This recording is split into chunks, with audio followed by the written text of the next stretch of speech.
नमस्कार दोस्तों, आपके अपने चैनल हिंदी साहित्य क्विज में आपका बहुत बहुत स्वागत है। दोस्तों, आज के इस वीडियो में हम लहरों के राजहंस से संबंधित कुल 30 प्रश्न और देखेंगे। तो चलिए शुरू करते हैं आज का ये वीडियो।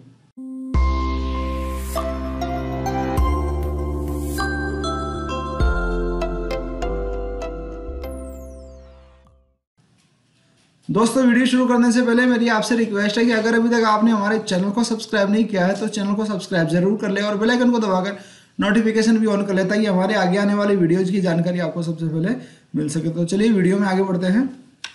दोस्तों, आगे बढ़ने से पहले मैं आपको बताना चाहूँगा कि लहरों के राजहंस के प्रश्नोत्तर की सीरीज का ये चौथा वीडियो है और इस वीडियो से पहले हमने 3 वीडियो और हमारे चैनल पर अपलोड किए हैं। आप इन 3 वीडियोज़ को भी जरूर देखें और लहरों के राजहंस से संबंधित 3 वीडियो, पात्र परिचय, महत्वपूर्ण तथ्य और प्रति योजना से संबंधित भी अवेलेबल है। आप इन वीडियोज को भी जरूर देखें। तो चलिए बात करते हैं प्रश्नों की। दोस्तों, 91वां प्रश्न है, नंद सुंदरी के माथे पर क्या चित्रित कर देने की बात करता है? विकल्प है ए सूर्य, बी चंद्रमा, सी सितारे, डी पूरा आकाश। तो यहां सही जवाब होगा डी पूरा आकाश। प्रश्न संख्या 92, नंद सुंदरी के माथे पर एक बिंदु अंकित करता है। सुंदरी के पूछने पर उसे कौन सा ग्रह बताता है? विकल्प देखिए, ए चंद्र, बी सूर्य, सी मंगल या फिर डी पृथ्वी। तो यहां सही जवाब हो जाएगा बी सूर्य। प्रश्न संख्या 93, देवी सुंदरी के महल के द्वार पर भिक्षा याचना करने कौन आया था? विकल्प है ए भिक्षु आनंद, बी नंद, सी गौतम बुद्ध या फिर डी उपयुक्त सभी। तो यहां सही जवाब होगा विकल्प सी गौतम बुद्ध। प्रश्न संख्या 94, गौतम बुद्ध नंद के द्वार पर दीक्षा के लिए आए थे, यह सूचना कौन देता है? विकल्प है ए अलका, बी बीजगुप्त, सी नंद, डी मंदारक। सही जवाब हो जाएगा विकल्प ए अलका। प्रश्न संख्या 95, और किसी को पहचानने में भूल कर सकती हूं, उन्हें पहचानने में नहीं। इस कथन के माध्यम से अलका ने उन्हें शब्द के माध्यम से किसकी ओर संकेत किया है? विकल्प है ए सुंदरी की ओर, बी बुद्ध की ओर, सी नंद की ओर, डी श्यामांग की ओर। सही जवाब होगा विकल्प बी बुद्ध की ओर। प्रश्न संख्या 96, मैंने सुना है तू रात भर सोई नहीं है, यह कथन किसने किससे कहा था? विकल्प है ए सुंदरी ने अलका से, बी नंद ने सुंदरी से, सी नंद ने अलका से या फिर डी निहारिका ने अलका से। सही जवाब होगा विकल्प ए सुंदरी ने अलका से। प्रश्न संख्या 97, राजहंस आहत थे, कम से कम एक उनमें अवश्य आहत था। इस कथन में एक राजहंस कहकर किसकी ओर संकेत किया गया है? विकल्प देखिए, ए श्यामांग की ओर, बी नंद की ओर, सी बुद्ध की ओर या फिर डी श्वेतांग की ओर। सही जवाब होगा विकल्प बी नंद की ओर। प्रश्न संख्या 98, फिर जिस ताल में इतने दिनों से थे, आकर्षण क्या इतनी आसानी से छूट सकता था? इस कथन में किसकी ओर संकेत किया गया है? विकल्प है ए बुद्ध की ओर, बी नंद की ओर, सी राजहंसों की ओर या फिर डी श्यामांग की ओर। तो यहाँ सही जवाब होगा विकल्प बी नंद की ओर। दोस्तों, यहाँ राजहंसों के माध्यम से नंद की ओर ही संकेत किया गया है। अगर शब्दों की बात करें तो यहाँ जो संकेत किया गया है वो राजहंसों की ओर है, परंतु प्रतीकात्मक रूप से राजहंसों के माध्यम से नंद की ओर संकेत किया गया है। प्रश्न संख्या 99, प्रतीक्षा कर रही होती तो माथे का विशेषक यह बिंदु सूख जाने न देती। इस कथन में देवी सुंदरी का कौन सा भाव व्यंजित हुआ है? विकल्प है ए क्षोभ, बी निराशा, सी प्रसन्नता, डी प्रेम। सही जवाब होगा विकल्प ए क्षोभ। प्रश्न संख्या 100, वे जब भी लौट कर आए अपने घर में आएंगे, यह किसका कथन है? विकल्प है ए अलका का, बी देवी सुंदरी का, सी देवी यशोधरा का या फिर डी शशांक का। सही जवाब होगा विकल्प बी देवी सुंदरी का। प्रश्न संख्या 101, वे जब भी लौट कर आए अपने घर में आएंगे, इस कथन में वे शब्द किसके लिए आया है? विकल्प है ए गौतम बुद्ध के लिए, बी श्यामांग के लिए, सी नंद के लिए या फिर डी शशांक के लिए। सही जवाब होगा विकल्प सी नंद के लिए। प्रश्न संख्या 102, अलका ने सुंदरी को नंद के न लौटने का क्या कारण नहीं बताया था? विकल्प है ए शायद मैत्रेय के साथ आखेट पर निकल गए हो, बी शायद भाई गौतम से विदा लेने में संकोच हो रहा होगा, सी शायद वे रास्ता भटक गए हों, या फिर डी समय पर न आ पाने का संकोच हो। दोस्तों इस वीडियो को आप बिना स्किप किए शुरू से लेकर अंत तक जरूर देखें। अगर ये वीडियो आपको पसंद आता है तो वीडियो को लाइक करें, अपने साथियों के साथ शेयर करें।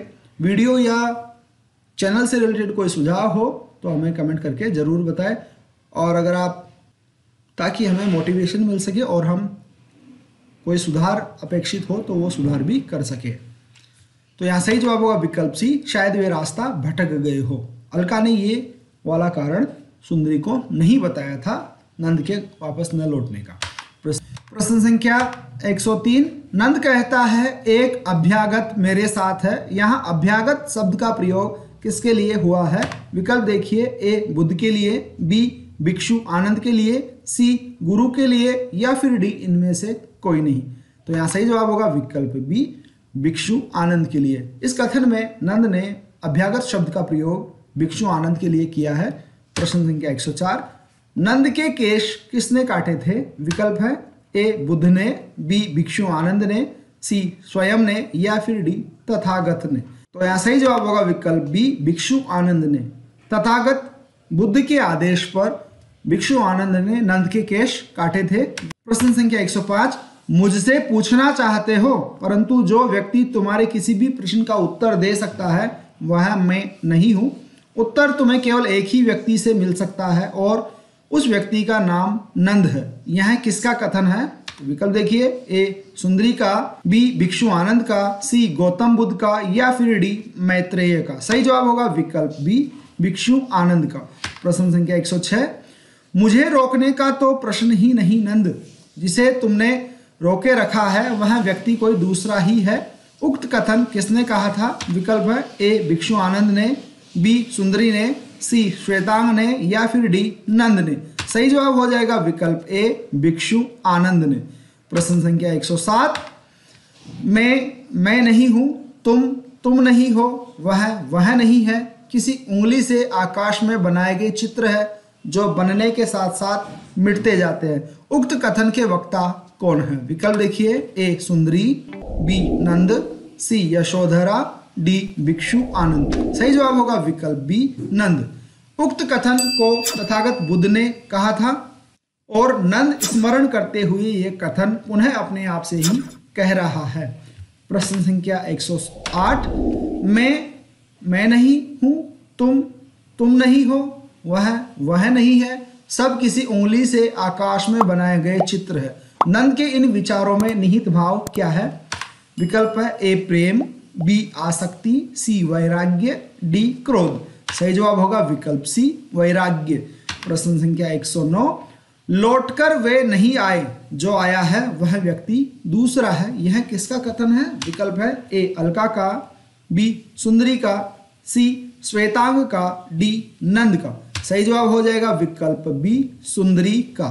प्रश्न संख्या 110, मैं चौराहे पर खड़ा एक नंगा व्यक्ति हूं जिसे सभी दिशाएं लील लेना चाहती है और अपने को ढकने के लिए उसके पास कोई आवरण नहीं है। यह किसका कथन है? विकल्प देखिए, ए सुंदरी का, बी अलका का, सी नंद का, या फिर डी श्वेतांग का। सही जवाब हो जाएगा विकल्प सी नंद का। प्रश्न संख्या 111 है, सौंदर्य गर्विता सुंदरी का गर्व कब चूर चूर हो गया? विकल्प है, ए नंद का बौद्ध धर्म में दीक्षित होकर बौद्ध भिक्षु के रूप में लौटने पर, बी नंद के घर से निकल जाने पर, सी नंद द्वारा अपने मित्रों को निमंत्रण हेतु स्वयं जाने पर, या फिर डी नंद के मौन रहने पर। तो यहाँ सही जवाब हो जाएगा विकल्प ए नंद का बौद्ध धर्म में दीक्षित होकर बौद्ध भिक्षु के रूप में लौटने पर।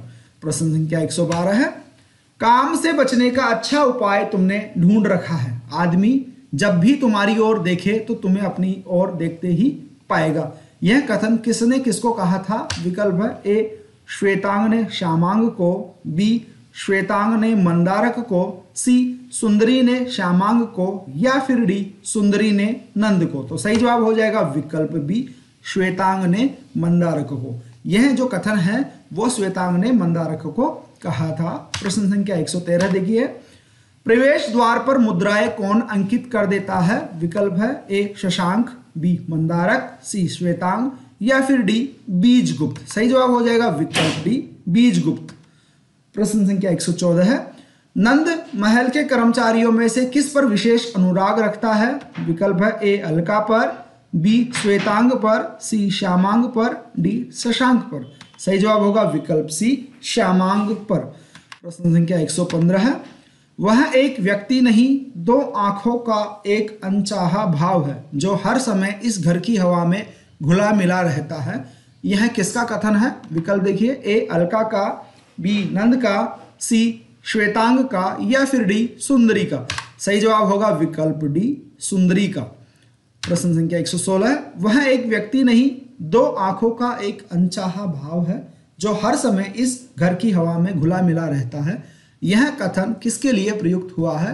तो यहाँ विकल्प हो जाएगा, ए बुद्ध के लिए, बी नंद के लिए, सी श्यामांग के लिए, या फिर डी इनमें से कोई नहीं। तो सही जवाब होगा विकल्प सी श्यामांग के लिए। प्रश्न संख्या 117 देखिए, शायद उन्माद की एक और भी स्थिति है जो मुझ में है। कुछ है जो चेतना पर कुंडली मारे बैठा रहता है, मुझे अपने से मुक्त नहीं होने देता। यह किसका कथन है?